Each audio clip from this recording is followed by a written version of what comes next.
If you had to name the most influential, most powerful, most popular female group in K-pop today, it has to be JYP's Twice. Twice has been so successful to the JYP brand, it's perhaps the biggest reason why JYP Entertainment is now back among the big three. But how did Twice become so popular in such a short time?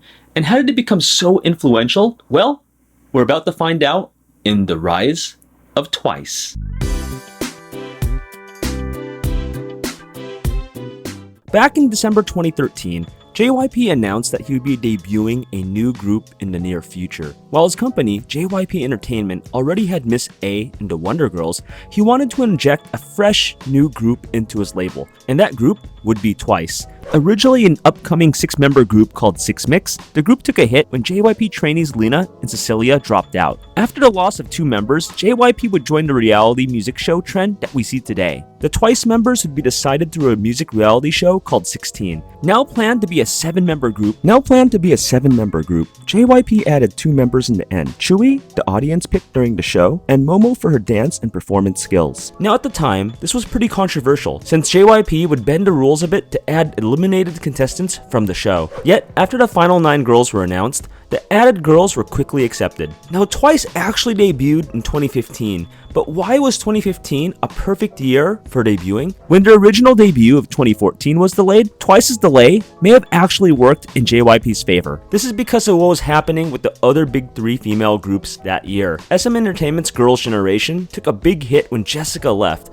and there was talks of a possible disbandment during that time, while YG's 21 reign was also derailed when Bomb got hit with a drug scandal, as the group had a long hiatus, with Minzy leaving the group in 2016 and the eventual disbandment of the group. Thus, there was a big hole for powerful female groups in K-pop during this time. If Twice were to debut in 2014 or a bit earlier, it wouldn't have been the best time to debut, since they would be competing against 21 and Girls' Generation during their prime.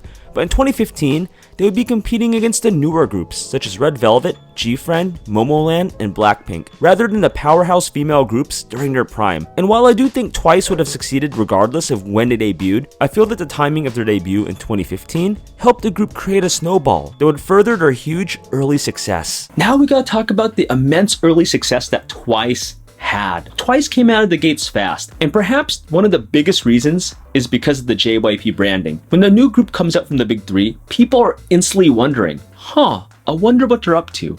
And they said the same thing about JYP's new group, Twice. Their debut song, like Ooh Ah, instantly became a huge hit, as it had over 50 million views in just 5 months after its debut. JYP's new girl group was already the talk of the K-pop world, but their newfound success would even set them up for a bigger year. If you had to pinpoint one year, just one year where Twice just exploded and everything came together, it had to be 2016. Both Twice and JYP had a lot to cheer about with their song Cheer Up. The song's catchy hook, as well as its choreography, quickly caught on in Korea, as a lot of teenagers and 20-somethings were dancing and singing to the song. So far, so good. Twice has 2 songs that became massive hits, but later in 2016, they will unleash a bigger hit onto the K-pop world. The Twice snowball. As JYP and Twice continued to churn out massively hit songs like Ooh Ah and Cheer Up, they would produce yet another massive pop culture hit, and that would be TT in late 2016. The Halloween-themed song swept Korea, with a lot of people singing TT, especially teenagers and early 20-somethings. With each of the girls representing famous Halloween characters like Tinkerbell, White Rabbit, and The Little Mermaid,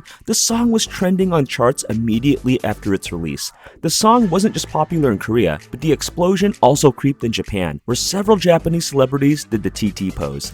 TT would also represent Twice's eventual crossing into the Japanese music market, as we'll talk about a bit later. The trifecta of Twice songs, like Ooh Ah, Cheer Up, and TT, would also hit a big milestone, over 100 million views for each video by the end of 2016. Twice and JYP would follow up the Twice explosion with their first solo concert in early 2017. And since we mentioned Japan earlier, after being successful in Korea, the next natural step for K-pop groups is to expand into neighboring Japan. The allure for profit and a huge Japanese market is just too good to pass up for Korean labels. Nearly all K-pop groups fail to even dent the Japanese market, as a K-pop group has to relate to the Japanese language, culture, and sound. Yet Twice transcended their native stomping grounds of Korea and became hugely successful in the Japanese market. A big reason, of course, is that they have 3 Japanese members, which makes the group both relatable to Japanese fans and instantly breaks down the Japanese language barrier, since 3 of them are native Japanese. JYP also knew how to relate to the Japanese market, as he made 2PM popular in Japan in years past, and now wanted to do the same with Twice. Twice arrived on Japanese shores on June 2017 and would tease Japanese audiences with their Japanese digital version of Signal. They would officially debut just shortly after with the Japanese album #Twice and their single One More Time, which sold incredibly well in Japan. The Twice invasion of Japan would be one of the groups that would kick off the second Hallyu revival in the country, meaning they sold over 250,000 singles or albums. Twice would top off the year by performing on the prestigious Japanese end of the year show, the 68th Kohaku Uta Gassen. And this is really big because to be invited on that show, you have to be a top seller, and it's pretty much the biggest Japanese acts. So for Twice to be invited, which was the first K-pop act in 6 years to attend a live event, and 4th overall after TVXQ, Kara, and SNSD, that's a huge deal. So where does this bring Twice in present day?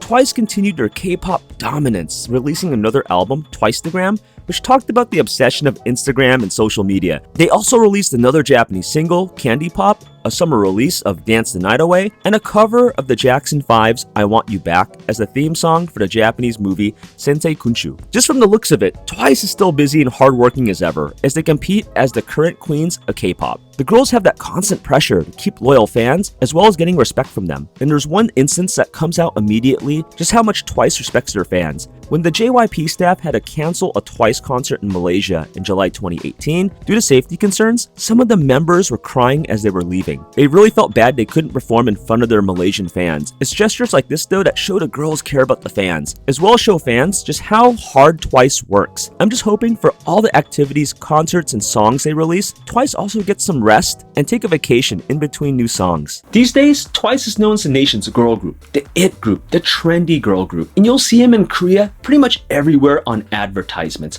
I believe they have more than 30 companies that endorse them, from credit cards, beverages, food, and more. From their infectious song hooks, the teamwork, their personality, their great visuals, and their individuality, they're very popular among both hardcore K-pop fans as well as the casual non-K-pop fan. Even government officials are getting into the Twice craze. During the 2017 South Korean presidential election, both current President Moon Jae-in and candidate Yoo Sung-min used Twice's song Cheer Up and changed the lyrics to appeal to younger voters. Let's take a quick listen, shall we?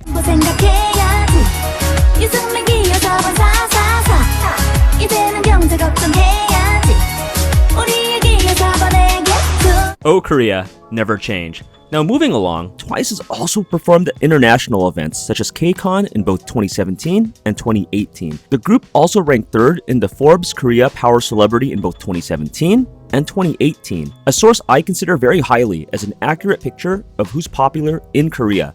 The list generally has actors and athletes ranked very high, as more people tend to know actors in K-dramas and Korean movies. So having Twice number 3 in 2018 and only behind fellow K-pop groups BTS and 101 is a very high honor. Twice has also put JYP among the elite again. It's no coincidence that the rise of Twice also meant the rise of JYP. And while yes, JYP Entertainment is part of the big 3, for a while, they didn't really have a power tier 1 group that their competitors SM and YG had. To many in Korea, they felt that JYP was slipping a bit and had a hard time developing another hit group after the Wonder Girls. In the mid-2010s, 2PM, 2AM, and Miss A were all past their prime. JJ Project didn't work out, and 15 is great and a personal favorite of mine. They're not really K-pop idols, as they sang a mixture of R&B, ballad, and pop. GOT7, however, would be a home run and become instantly popular as JYP's new boy group. And now JYP has not only a tier 1 female group in Twice, but the number 1 female group in popularity, influence, and profit in K-pop land today. And if you still don't believe how influential Twice is, Twice increased JYP stocks 7 times, from 4,500 won in 2015 when they first debuted to 31,400 won in 2018. Twice would also form the new Big 3 triangle for female groups. And of course, Twice represents one of the Big 3 from that triangle. The other 2 female groups would be SM's Red Velvet and YG's Blackpink. The new generation of Big 3 female groups is now underway, as several years ago, SM had SNSD, YG had 21, and JYP had Wonder Girls, all in their primes. Twice would also have other competitors from the non-Big 3, such as GFriend and Momoland. Twice would also add to the healing of Korea-Japanese relations. As many of you guys know, Korea-Japanese relations have been quite tense due to their history. It's an understandably touchy issue. In decades past, it would be weird to have K-pop and J-pop idols in the same group, working as one. Yet pop culture has this weird way of bridging countries together. From politicians and celebrities to the everyday Korean and Japanese, people can appreciate what Twice brings to the table for both countries. The group shows that both countries can work together and slowly heal the bad blood between the two nations. Since Twice is extremely popular in Korea and Japan and have both Korean and Japanese members, both countries can appreciate the group. Alongside Produce 48's new group, IZ*ONE, it looks to be that both countries will be working together in the near future. And Twice is now carrying the Power of 9 torch from Girls' Generation. Twice has frequently reminded people of the legendary girl group Girls' Generation, and you can definitely see why. Both groups have similar parallel rises in the K-pop industry, as they both had a lot of expectations coming from big three companies, from having 9 members in each group, their visuals, or their impact on the K-pop industry. As Twice takes the K-pop Queen torch, they represent a new generation of girl groups in K-pop today. So wrapping it up, in Twice's 3 years so far, they've accomplished so much. They're already known as one of the most influential groups in modern K-pop. In the 3rd generation of K-pop from 2010 to present, Twice has already made their impact felt. Pretty much everyone knows them in Korea, and they're ushered a new age of K-pop, the second Hallyu, the revival of K-pop in the 2010s. I know that's kind of hyperbole and a bit of an exaggeration to some, but that's just how influential Twice is. A lot of people have been waiting for the next big female girl group, and Twice has to be the most famous girl group in K-pop today. In my other video, the 6 female groups that should make the K-pop Hall of Fame, I say that Twice, if they've been around for 5 or more years, I say that they're our first ballot Hall of Fame slam dunk. And this is because of their massive accomplishments thus far in their short career. Hopefully, we'll continue to see the 9 ladies continue to do well and break new records and continue to grow K-pop. So what do you guys think about this video, the rise of Twice? Are you guys onces? Or are you guys newcomers to K-pop and don't know really much about Twice? And I want to know what you guys think of Twice's influence thus far. I'd love to know your comments in the comments below. And you guys know the spiel. If you guys want to learn more about K-pop journalism, how I got into this crazy world called K-pop media, and the life lessons that I learned that you can possibly learn in your life, then please sign up for my free email list and download that free ebook below. And with that being said, I'm off to listen to some new Korean music and watch some more music videos, but I'll see you in the next video. Take it easy, guys.